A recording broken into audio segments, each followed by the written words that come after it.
आदाब नाजरीन, मिली डाइजेस्ट में आपका इस्तकबाल है। मैं आपका मेजबान मुबारक उमरी। हिंदुस्तान में 20 करोड़ के आसपास मुसलमान मौजूद हैं या शायद ज्यादा ही होंगे। अगर आज के टीवी, अखबार और बीजेपी के तर्जुमान वगैरह को खंगाला जाए तो आप आसानी से ये हिसाब लगा सकते हैं कि ये ज्यादातर पाकिस्तानी हैं और उनमें से ज्यादातर यकीन के काबिल नहीं हैं, क्योंकि ये 20 करोड़ एंटी नेशनल हैं, गद्दार हैं, ज्यादातर दहशतगर्दों का साथ देने वाले हैं और कुछ तो खुद दहशतगर्द हैं। सोचिए, एक मुल्क में 20 करोड़ से ज्यादा मुल्क मुखालिफ अफराद हैं और यह मुल्क कुछ साल पहले तक 8% की शरह से तरक्की कर रहा था।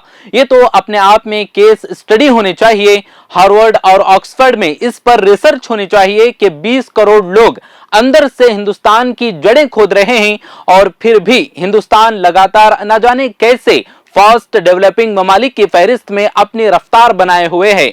अब या तो हिंदुस्तान की जड़ें कटाई प्रूफ हैं या टाइटेनियम की बनी हैं कि कट नहीं रहे हैं, या ये 20 करोड़ मुसलमान बला के बेवकूफ हैं कि 70 साल से इस मुल्क की जड़ें काट रहे हैं और उनसे कट नहीं रहे हैं, या ये कि ये बेचारे मुसलमान ऐसा कुछ कर ही नहीं रहे हैं, बस उसी जिंदगी की जोड़ तोड़ में लगे हैं जिसमें बाकी हिंदुस्तानी लगे हैं।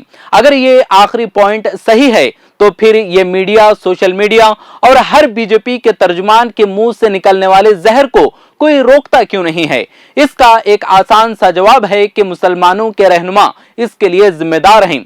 लेकिन ये मुसलमानों के रहनुमा हैं कौन? ये किसी को नहीं पता, क्योंकि मुसलमानों में रहनुमा है ही नहीं। कुछ मौलाना हैं जिनको कोई नहीं जानता, कुछ टोपी वाले रहनुमा हैं जो ये तय करते हैं कि हम किसके लिए वोट करें। हालांकि आजकल कुछ पढ़े लिखे मुसलमानों की आवाजें सोशल मीडिया पर जरूर सुनाई देती हैं, लेकिन पॉलिसी, ह्यूमन राइट्स वगैरह के मामलों पर ये सब आवाजें कोई फर्क पैदा नहीं करती। बहुत मंसूबाबंद तरीके से आरएसएस को छोड़कर सारी आवाजों को दबा दिया गया है। अगर कोई आवाज उठती भी है तो सिर्फ वो जो मुसलमानों को पसमानदा, दकियानूसी और कबायली साबित करते हैं, माइनॉरिटीज को मुल्क में अड़चन और बदमनी पैदा करने वाले के तौर पर पेश किया जा रहा है।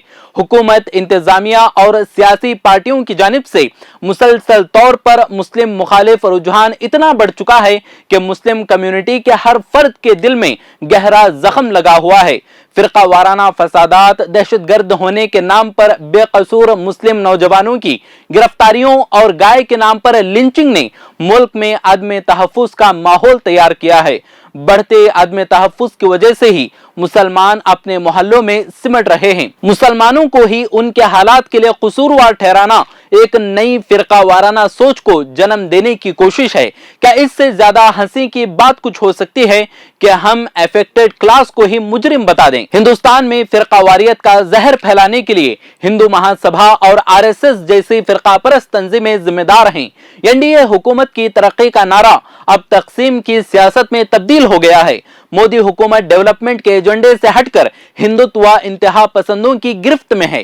फुस्ताई ताकतें एकसा सिविल कोड के नाम पर फिरका वाराना तनाजुआत पैदा करने के लिए नई चालें चल रहे हैं। विद्या भारती, जो भारत में प्राइवेट स्कूलों का सबसे बड़ा नेटवर्क है, उन तालीमी इदारों के जरिए जाफरानी स्याही के साथ तारीख को फिर से लिखने की मुनज़्ज़म कोशिश हो रही है, जिसके जरिए नौजवानों की एक बड़ी तादाद के जहनों में हिंदुत्व के बुनियादी नजरियात को भरा जा रहा है। भारतीय शिक्षा नीति आयोग बीएसएनए को कायम करने के लिए एचआरडी मिनिस्ट्री की तरफ से मंजूरी दिया जाना यह खुद इस बात का सबूत है कि बीजेपी किस नजरिए के साथ है।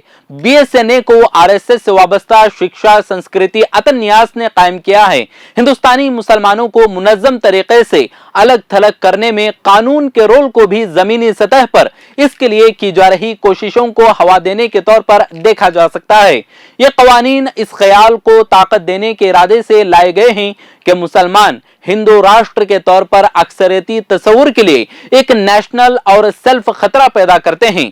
यह एक ऐसे लम्हे की निशानदही है जब एक इंतहाई नाकिस और कमजोर जमहूरियत जबरदस्त अवामी हिमायत के साथ खुलेआम और ढिठाई से एक मुजरिमाना हिंदू फुस्ताई इदारे में तब्दील हो चुकी है।